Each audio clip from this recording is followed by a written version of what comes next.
Good morning, everybody. Thanks again for joining us. As you know, we've made several announcements recently about new players to the Sparks. Well, today is about a key returning player for the Sparks. So excited to have Chiney and officially make the announcement that she's back with the Sparks, and her experience, her post presence, and candidly, above all else, her infectious energy and just presence is invaluable. And we're just thrilled to be sharing with you all today that she's officially back. Great. Thank you, KB. We will now go to Coach Curt Miller. Coach, go ahead. Exciting day. Obviously, Chiney and I have a past in Connecticut together and really helped usher in my time as a head coach in this league. And we had a very successful, albeit short, stint together in Connecticut. Enjoyed coaching Chiney when she was an all-star, and really helped begin the momentum that Connecticut had over the last few years. Really exciting piece, as KB mentioned, to our build. The intangibles are off the charts on what Chiney is going to bring to the team, the positivity, the locker room leadership, her knowledge of the game, but her basketball is so valuable and underrated. Just an efficient player. And I really appreciate that, how offensively efficient she is. Defense, her versatility. She is a disruptive defender and was been a real part of what we tried to do in Connecticut with that disruption. So can't be more pleased to have Chiney back and us be reunited, and look forward to an outstanding upcoming year from her. Great. Thank you, Coach. In essence of time, we are going to jump to questions now. If you could please keep your original questions to one question each. And then if we do have time, I can follow back up with everybody. So we will kick off questions with Tukni Nguyen from the LA Times. Tukni, go ahead. Hey, Chiney, good to see you. I see you're hustling there at work in the studio. Just what made you want to re-sign with the Sparks as they kind of begin this new era? Hey, Tuk. I just think that we've seen the last few years had been bumpy. There's been a lot of growing pains, but this is the first year that I was like, the Sparks have a real foundation for the future and have a standard of excellence that I want to be a part of. Coach Curt Miller, obviously, he said enough about our past. Like, he's literally one of my favorite humans. The first thing that happened when Curt got signed to the Sparks, my dad called. He's like, "Hey, Curt!" Like, my dad loves good basketball, as you guys see. He'll come to a game and he won't talk to anyone he watch, and he thinks that basketball is great under Coach Curt's tutelage. And then that foundation really starts with KB. I mean, her professionalism, her passion, her vision for what this organization can be, because it has a great standard for excellence, but now it's like, we're 2023. What does that mean for the Sparks? It starts with her. And so with those two, I mean, I feel like we're in the best hands in the league, and that made it an easy decision. And yeah, I just also wanted the opportunity to reclaim a little bit of my own career. The last year has been the easiest for me. I've had a lot of questions with how to, be able to put my best self out there, and even confidence wise, but I think with this group, I have family. And so I think it's the best environment for me to, feel like myself and be back to being productive in the way that I know I can be. Thank you, Chiney. We'll go next question to Rashawn Haylock. Rashawn, go ahead. Hey, Chiney, congratulations. Hey, Rashawn. What's this offseason been like for you, just from a training standpoint? I know last offseason you said you're able to do a little bit of everything. Was it kind of more of the same, or what, have there been any changes? What's it been like? Last season was a lot of like exploring what could work for me.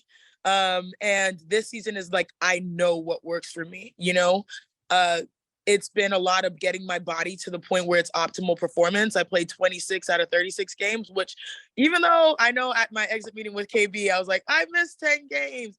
But to me, it was an accomplishment to be out there 26, because that was never a guaranteed based on what my body had dealt with since 2018. And so now I'm in the position where I feel like, oh, I know I can play a full season, and I know I can play it at a high level. I feel that good about myself. What have I been doing? I've been doing hot yoga. I would actually do a headstand for you right now. Things like, it's helped my physical, my, not only mentally, but it's helped me physically. I've been doing obviously my basketball skill work. I've been working with Susan, who works with a lot of the top players in the W. So I have a team behind me that has really helped me. I think oftentimes, people wonder what I'm doing because my other job is very front facing, and I want to, I'm very much protect what matters the most to me type of person, and hoops, basketball, and my play on the court matters the most to me. So prior to any day you see me here, I literally came like I'm in my spandex, like from workouts. I typically wake up at 5:30 and I'm doing something to prepare myself for this season. So yeah, it's a mix of a lot, because the older you get, the more you realize you have to have new tricks up your sleeve to like really keep an edge. And yoga has been that for me. It's particularly hot yoga. But yeah, I feel like I have a great system that is gonna help me continue to grow. We'll go next question to Sabrina Merchant. Sabrina, go ahead. Hey, Chiney, congrats on coming back. Hey. You obviously announced your re-signing on NBA Today, and I feel like every time I turn on the TV these days, I see a WNBA player on some commercial or something. How important do you think it is for the league to have you guys in these very national spots talking about the league? I think it's essential. It's essential, and I think it's awesome. And I think that's part of my decision. Anytime I go somewhere, people are like, hey, you're the Sparks player that I see on TV. And like, there's so many different entries to fandom now because our exposure and our visibility is up. And so I think it's one of those, like, this is going to be such an amazing season because we are all multifaceted, and mine is probably a little bit more, is public, along with many other players that are also broadcasting. But that means we're bringing more fans and more energy and more enthusiasm. But yeah, breaking it yesterday, for the record, and KB knows this, I did not want to do anything with any hoopla because I have work to do on the court. Like, I just want to be focused on the work on the court. But to the others around me, it was a big deal. And, I didn't want to deny the Sparks organization, who were excited, and my producers here at ESPN, my co-hosts, I didn't want to deny them the opportunity to be excited about the season. So I was like, all right, we can just do this briefly. And then of course they had to do the whole breaking news and like have the jersey and all that stuff. But I think it's a testament to the shift, right? And to where our women's sports is right now, and how exciting it is that, we have the platforms, and we can carry those platforms to uplift our teams and the W as a whole. So yesterday was funny, but I was just like, oh my God, this is way more than I planned for. But it's a blessing. It's a blessing. Thanks, Chiney. We'll go next question to John W. Davis. John, go ahead. Hey, John. Hey, what's going on? How you feeling this morning? Great. Great. So I got a question for you, and I was doing a little research. How do you feel like your game has changed since you made the All-Star team in 2018, when it kind of comes to the idea that, this year in particular, this roster seems like it's being built for floor spacing and three-point shooting. And even last year, you talked about playing those 26 games, but, in this really small sample size, you made 8 of 18 threes, and that's more than 40%. I mean, I felt like that was something that maybe you could have did a little bit more of if you would have played a little bit more. I agree. And I think to, answer your question, from 2018, I was dealing with circumstances, as women's athletes, our resources are different to manage our bodies. And I was dealing with circumstances of how do you, at that point, I was 27, 28, someone who had microfracture and Achilles surgery early on in my career. How do you become your best self dealing with some sorts of limitations at some points? And I think every player that grows older ends up having to evolve their game. LeBron James shoots way more threes than he did when he came into the league. He dunks the ball way less, not saying that you're not who you are, but it's like it forces the evolution. And I think that journey from my All-Star year in 2018, I had to figure out my body. And my body, it took a while. It took years. It took 2.5, 3 years for me to figure out, I'm good. I just need to be doing this, or I need this type of support in the off season to be able to get back to where I need to be. It just was I think Nneka, my sister, her favorite word is grace. I had to give myself grace to allow myself to understand what I was experiencing, and then own it, and then now move forward. And I think part of that, shift for me. It also, like, when you're going through those situations, you do lose your confidence. And it's crazy for me because, like, I'm one of the most confident human beings on the planet. But when things are happening and they're not going according to how you would want, or like you feel like you're not fulfilling your potential, it's hard to balance. And also, changing teams and changing players, those were all factors that I didn't understand, but now I do. And so, based on where the team is going, knowing Curt's style, I know he loves production in the paint, but I think he also understands that the game is fast and, we have to spread the floor too. And I think all those hard growing pains for me personally, and professionally, have set me up to feel free and to be able to be my best self now. And I think KB knows this. I think Curt knows this. Like, they see, I mean, I haven't seen Curt in a while, but like, people are like, oh, you seem different than when we were last in Connecticut. Yeah, there were some really peaks and valleys, but now we're at the place where we're all here and we're arriving at a point that is amazing. And so, yeah, I plan to expand my game. And I know you have to take shots to learn how to make them. And I think I'll be more comfortable taking more than 8 or 18 or whatever the case is, because I know that's what's best for me. And I'm cool with that. And I'm confident with that. John, let me jump in here. Like, Chiney's modest, but she really has developed that part of her game. And she was happy to share that. Every time we saw each other, I think the first conversation she had with me, and it could be sometimes when she was checking into the game and I was down, probably complaining about officiating, but she would whisper going, Coach, I'm shooting threes now, like, Curt, I'm shooting threes. How about my 3-point game? So she's worked really hard. And that's the one narrative that I want to make sure people understand is Chiney works. That's the narrative that needs to be out there. She is a really hard worker and she has evolved her game and she has become a threat at the 3-point line. And I give her a lot of credit for that. Thank you for adding that, Curt. Thank you. We'll go next question to Miriam Swanson. Miriam, go ahead. Hey guys. Chiney, welcome back. Congratulations. What's up? Thanks for coming back. Hey, so I have a sort of related to Sabrina's question, but sort of about the WNBA. You obviously chronicle the NBA, think about that all the time. This the current sort of the player movement that's happening, the so-called super teams that are happening in your league. How do you think that will impact the league and your league, the W, in the long run? I think it's amazing. I think it's great. I think what we're seeing is we have, particularly with the 2 teams that are considered super teams, Vegas and New York, the commonalities is that we have billionaire owners that are not afraid to get in a little trouble, good trouble, to propel their teams and their players forward. Now, again, we have to, like, we know that sometimes the trouble is real, but nonetheless, I think the rising tide lifts all boats. And it's now creating standards where, one thing KB knows, with Seattle, like, they're building a practice facility distinctly for the WNBA. I think that comes out in 2024. Those are now things that players see as a standard versus, what things were in the past. And so that sort of levels everyone up. And it allows players and teams to feel like, oh, let's all go do this together because that's what we want. And I think that's going to set this. Yeah, I think that's going to set the tone for our league as a whole. I think there definitely needs to be more flexibility in us being able to experience top-notch, qualities of experience as professionals. I think a lot of the owners, if not all, want to be able to give us things that may not be provided per the CBA. So figuring out where we can push and where we can't, I think that's the optimal time right now. But yeah, I think super teams are great. I mean, like, shoot, you fear no one when you're on a team because you feel like, every time you suit up, you have a chance to win a championship. But it is good for the league for people to find different ways to be excited to watch.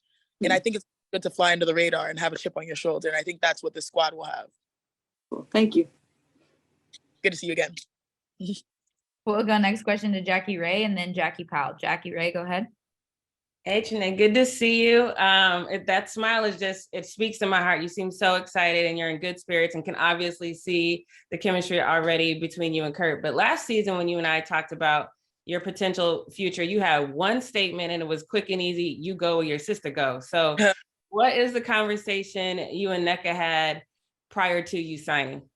Look, I said that like kind of jokingly, and I think people ran with it seriously. I would never get in the way of my sister and her free agency. I would never get in the way of her goals and aspirations for her to be a championship, to win a championship, to achieve what she wants to achieve.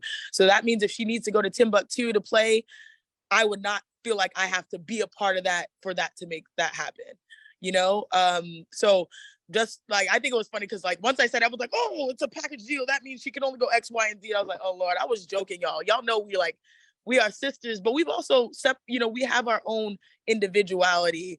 But, I would hope that my sis would feel good about, it's funny, the roles have reversed. When I was going to Stanford, she was there first and she was recruiting me. Now I'm here back first. Now I got to recruit her. And so hopefully I can hold my end of the bargain for Sparks fans. But at the end of the day, I want Nneka to be happy and to play free because she carries a lot of burdens as the president of the Players Association. And it's not been easy for the last 4 or so years as well. But she carries it so gracefully, as I like to say. And so I just want her happiness first and foremost, wherever that may be. Even if I'd want it to be with me together, I'd be, sisters want them to be happy regardless. So we'll see what happens. Yeah, thanks and congratulations. Thank you. We'll go next question to Jackie Powell and then Rico Cabrera. Jackie Powell, go ahead. Hi, Chiney. Thanks so much for taking the time. I want to build off of Sabrina's question a little bit about visibility. So there were probably more WNBA players and just WNBA adjacent folks at NBA All-Star than I've probably seen in a long time. And so Howard Megdal wrote a column yesterday addressing the W's player participation in the celebrity game and sort of how it doesn't highlight the league's talent in maybe the way that it should. So I'm curious from you, what do you think may be more meaningful ways that you think that you think NBA All-Star could be used to really showcase the W's talent? So I think the NBA actually does a pretty good job compared to where we were before about integrating WNBA players. But I guess the challenge point that I always provoke is that we should not integrate things where it is convenient, which a celebrity game might seem like a convenient answer. We have to continue the conversation with how do we best integrate W players. I myself was very fortunate on behalf of the NBA to speak at the NBA Tech Summit. And then I also spoke at the NBA Newsmaker, which is the NBA's biggest panel. And honestly, it was like a dream type of scenario. I was up there interviewed by Gayle King and some African billionaires, Masai Ujiri of the Raptors. And that, to me, that intentionality is what the NBA is starting to do. That is amazing. Putting players in positions where it makes sense, considering my heritage and my roots. And so I think it's worked well for me individually. I think it works well for certain players here and there, but there needs to be concerted effort to not just rely on the conveniences of, oh, we have an African panel, let's put Chiney on there, which I know it wasn't that because they knew I was valuable there. But how do we push the narrative in every aspect that we do to promote inclusion? I've called the celebrity game multiple times, and this was the best celebrity game that we've had in a long time. I'm pretty sure it's the highest rated. Richard Jefferson, who played in it, put in our little text group chat, highest rated celebrity game. Like the production was better. I was there. I saw Arike. Arike was going hard. I think people that watched her play were like, oh shoot, she got some sauce to her game. So I think there's certain things it may not, on surface level, it may optically not look great that WNBA players are there, but there are ways that people in the energy that was being provided, people are like, oh, she's different. And I respect that. I also think it should having Lisa on the slam dunk contest, ways to permeate us in ways that are authentic to us, like I experienced. I think that's the most important thing. They're doing a better job, let me tell you, but there's still ways that we can get better. Really appreciate that. Thank you. We'll go to Rico Cabrera and then Rashawn Haylock. Rico, go ahead. Okay. Hi, Chiney. Buenos días. ¿Cómo estás? Muy bien. Gracias, ¿y usted? Muy bien, también. Gracias. Quick question for you. It's always good to see you. And I always think of your sister as well when we used to interview you back in the day, and still continuing on back in Stanford days, but now, of course, with Sparks. But your thoughts on the work that Karen and Coach have done, rebuilding, restructuring, retooling, however you want to call it, rebirthing of the team. And here you are with the same concept now, with reuniting with your old coach. Your thoughts on that And then secondly, if we have a little bit of time, your thoughts on Brittany Griner, BG coming back. Yeah, I think that great things happen when we come to the table together with the right intentions. I always tell people, like, the great thing about sports is not just winning individually, but it's sharing that feeling of winning with others. That's why you want to win a championship, because it's like, man, you were with me when we were shooting in the gym and we went through this and we achieved, right? I think we have that mindset with the Sparks between Curt and KB. They are humble, but they are hardworking, and they have standards for excellence and greatness. And I think, particularly like having them tag team, because prior, and I know Curt, like you were both roles in Connecticut, but now, working hand in hand with KB and sharing the responsibilities, I think they balance each other out so well. And I couldn't ask for a better pairing to push the Sparks in this direction and move us towards the future. So like, it's very rare that you see people that are aligned the way that they are aligned and approach the game. And it's all about, like, they center upon good people. A lot of times locker rooms can get lost by one errant idea, thought, or person in the room, but they're centering upon people and purpose. And I think that is an amazing foundation. And then the other side for Brittany, I mean, we're so happy. Like, that was an unimaginable experience that she went through, but the fact that she is still present to come back and provide what she has always provided: great basketball play, joy, community driven initiatives, like everything that we've come to love with Brittany, that the fact that that is coming back to us, it feels like a blessing, because she didn't have to. She went through an ordeal that we never thought would have to go through. And so, but that's a testament to who she is. I think that's a testament to the sisterhood of the WNBA. And if I'm correct, I'm not sure if KB's here, I think that's the first game. That's our first game. So it's going to be lit. Like, it's going to be lit. It's gonna be an amazing moment. And I can't wait to share that with her. Muchas gracias. De nada. Alrighty, we have time for one more question, so we will go to Rashawn Haylock. Rashawn, go ahead. Hey, Coach. One for you, one for KB. Coach, what were you able to draw from Chiney during that season in Connecticut, and during this evolution? Where do you see maybe you can tap into that in 2.0 of this relationship? And then as far as UKB, when you hear Chiney say the organization is in good hands, with you and Coach at the helm, how intentional has this process been, for you in terms of kind of recreating, what the Sparks organization is today? For me with Chiney, she mentioned humble about us, but you want to talk about a humble player in this league, former #1 overall pick, rookie of the year in her rookie season. And what I came to realize here, early on my 1 year as an assistant in the league at LA with a loaded roster, and then transitioning and building something special in Connecticut, was, there's a lot of people that deserve touches. There's a lot of people that need the ball. And Chiney was a star for us, an all-star for us, and did not need the ball.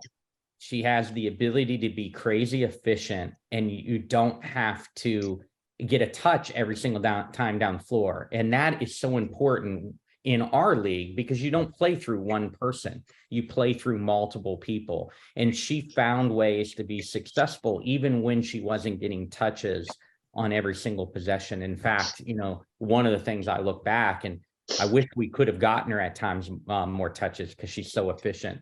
But the underrated part of her game is defense. Now, she fouls too much, and I'm going to yell at her again this year when she starts fouling, and she has to guard. She's got to guard BG out of the gate, so she can't be fouling BG in game 1. Let's write that in advance. But she is a disruptive defender. She pokes, she gets under people's skins.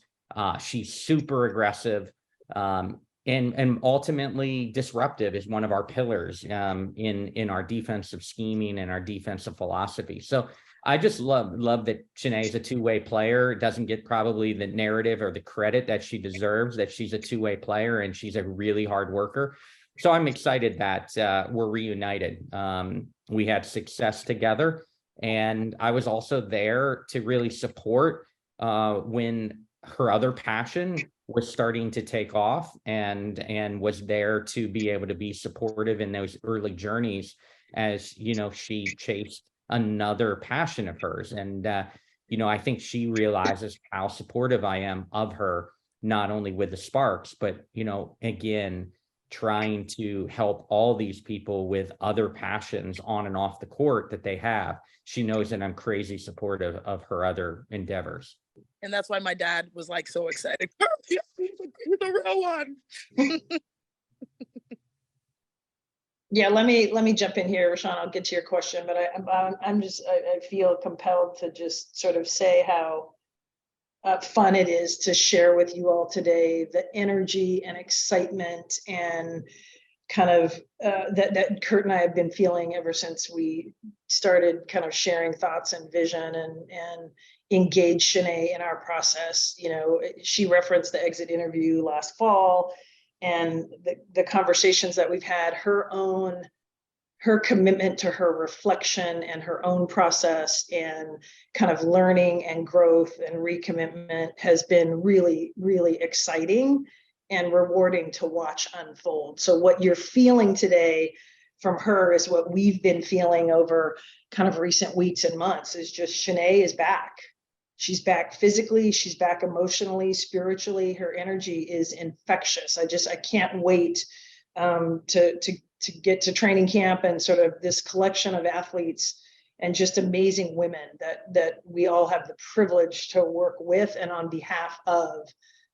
It's super exciting. So obviously the countdown to training camp has started and we can't wait. But to your question, I think in a nutshell, Rashawn, we've been highly intentional. I think Chiney said it. I love the notion of people and purpose that has driven every conversation we've had. Curt and I have had with ourselves, with ownership, with our staff, with our players. It is about people and purpose, and just excited to get to work. We have a collection of talent and experience that is, you know, very few teams can rival.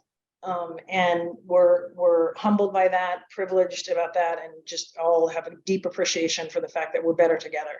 And we recognize the magnitude of the opportunity we have to deliver on the potential of the LA Sparks and the LA market, really important market for the WNBA. So we're motivated and ready to continue to just kind of keep at it. Thank you. Great. Thank you, KB. Thank you, Coach. That's all the time that we have for today. KB, did you have any closing thoughts that you wanted to add? No, I think I just sort of my final comment on Chiney and just how just exciting it is to sort of see her in the place that she's in and how that's going to translate into our locker room and on the court is really exciting. Amen. Great. Coach, anything from you? Go Sparks. All righty, everybody. Thank you so much for your time today. We really appreciate you joining us. Chiney, we're so excited to have you back, and we'll see you soon. I'm back. Let's go. Okay. Bye, y'all. Go Bye. Sparks.